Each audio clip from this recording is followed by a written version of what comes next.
is Fox 34 News at 9. Leaders from Canada visit Lubbock to talk about promoting better trade with West Texas. These discussions intended to bring more business through our region. Our Gabe Martinez joins us to explain how. The Ports-to-Plains Trade Corridor is credited with creating more than 300,000 jobs in Texas, and lawmakers want to see more. They're meeting with leaders from Canada to discuss the benefits of making trade more free-flowing from Alberta, Canada through West Texas. In the far northern reaches of the panhandle of Texas, a small army operating big equipment is blazing a new trail of concrete and asphalt, side by side with the existing two-lane blacktop, creating a corridor that will connect the port cities of Texas to the mile-high city of Colorado, and eventually all the way to Canada.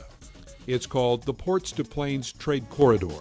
Hello, I'm Congressman Randy Neugebauer from the 19th Congressional District of Texas.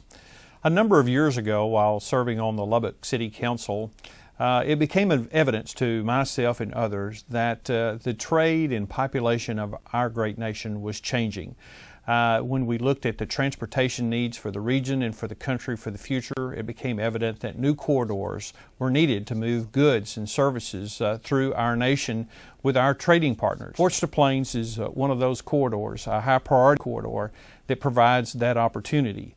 It's been my honor and privilege to be affiliated with the Ports-to-Plains vision for a number of years, a vision that has brought great economic opportunity to the region already and has great economic potential for the future. I think the big thing is it gives them access to the markets. I think you look, 50, 75 years ago, it was farm-to-market roads for farmers to get their crops to the local market, which was usually pretty close by. But today in a global economy, you have to reach those global markets. And that's what Ports-to-Plains does. It gives you a chance to get in the game. It gives our communities a chance to compete in an international market.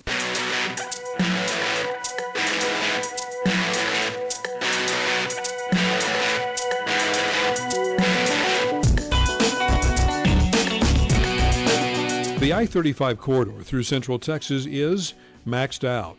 A four-lane divided highway running from the border of Mexico through West Texas to Oklahoma and New Mexico to Denver, Colorado is creating a lucrative trade route that will also ease congestion on other interstate highways.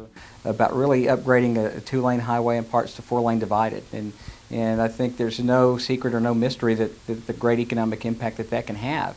We've seen it with the interstate construction back 50 years ago, and we've seen the great benefits that can be had by investing in our transportation infrastructure.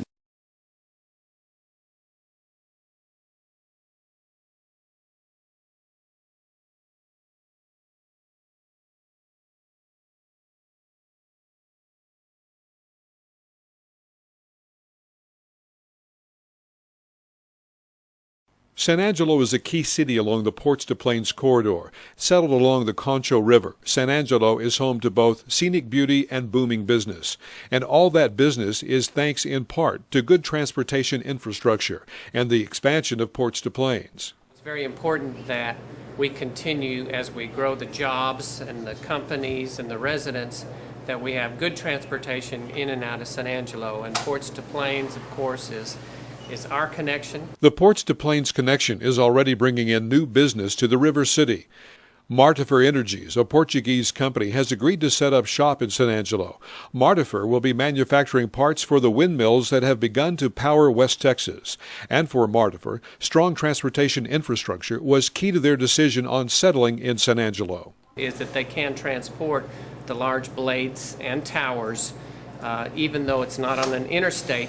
The highways are good and they can go north, south, east, or west, but they look forward to the improvements that we're all looking forward to in order to have faster travel time. Well, work is already underway, and in fact, the Ports-to-Plains corridor is already a major corridor. There's already goods moving from Canada to Mexico and from the region to Canada and to Mexico. And so what we're working on now is upgrading it to meet the future demand, and because as we begin to make this a major transportation corridor, obviously the usage is going to increase.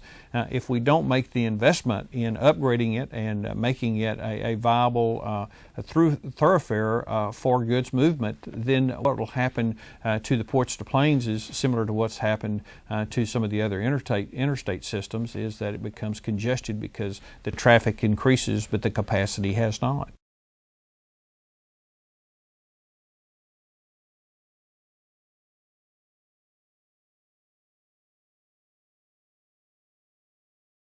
While I-10 and I-35 are crisscrossing Texas and keep trucks in gridlock, the Ports-to-Plains corridor stays clean and clear with traffic flowing smoothly.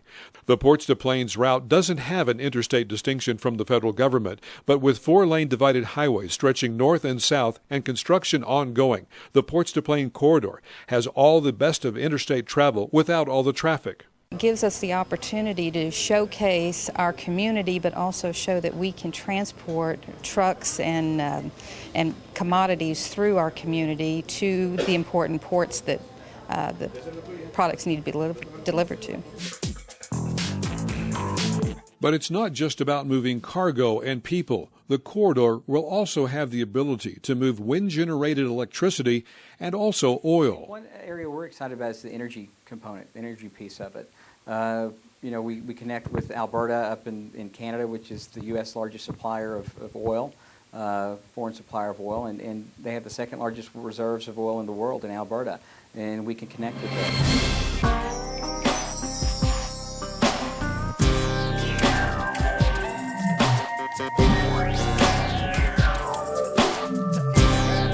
Oil experts in both the U.S. and Canada estimate that the Alberta oil sands has a reserve of 175 to 180 billion barrels of oil, making it the second largest in the world.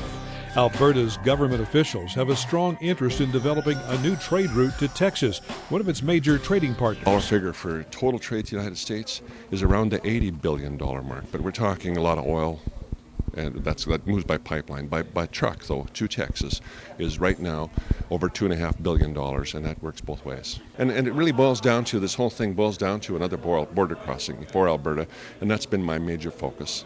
And with that, we might as well, once you get the crossing there, you might as well have a road to go someplace. And as an alternate route to Texas and through Texas, through Denver, through Texas, to Mexico, I think it's a win-win both ways.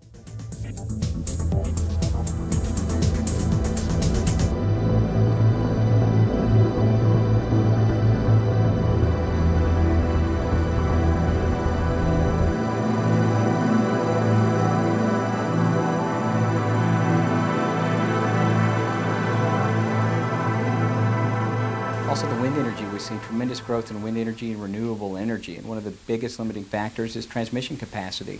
And so we're working with the Department of Transportation to help utilize our corridor right away, hopefully, for the potential to locate some of those transmission lines, which is beneficial because I know a lot of the farmers and ranchers don't want the transmission lines cutting across their properties, and we can help by facilitating that because there's already a highway. We're not looking to expand beyond where the highway is already. So it's a less intrusive way of bringing the clean energy and providing jobs and investment in our region as well.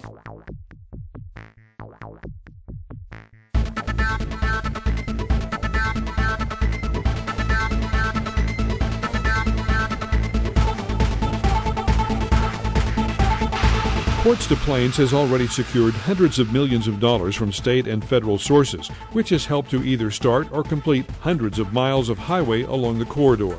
Nearly 40% of the project is underway, and the number one priority is to continue securing funding. I'm excited that TxDOT is taking the lead in this by funding the study to show the viability of it and how it needs to be done and how it needs to be built, as well as how to finance it.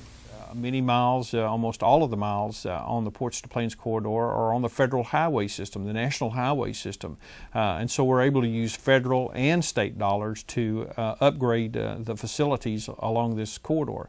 I think the importance down the road is making sure that we make transportation a national priority, much the way we did in the early 50s when we started the interstate system, and that will require a cooperation between federal and state governments to make sure that these corridors are upgraded and completed, and in many cases new corridors are created.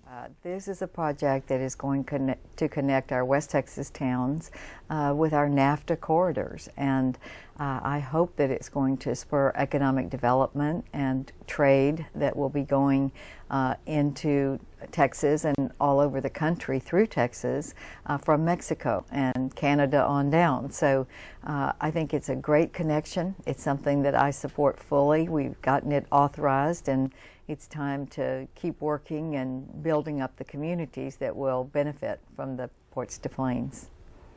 Work on the Ports-to-Plains corridor continues to progress with hundreds of millions of dollars in projects scheduled. Although not complete yet, the corridor is already bringing new money, new business, new jobs, and new residents to the small towns and big cities in its path.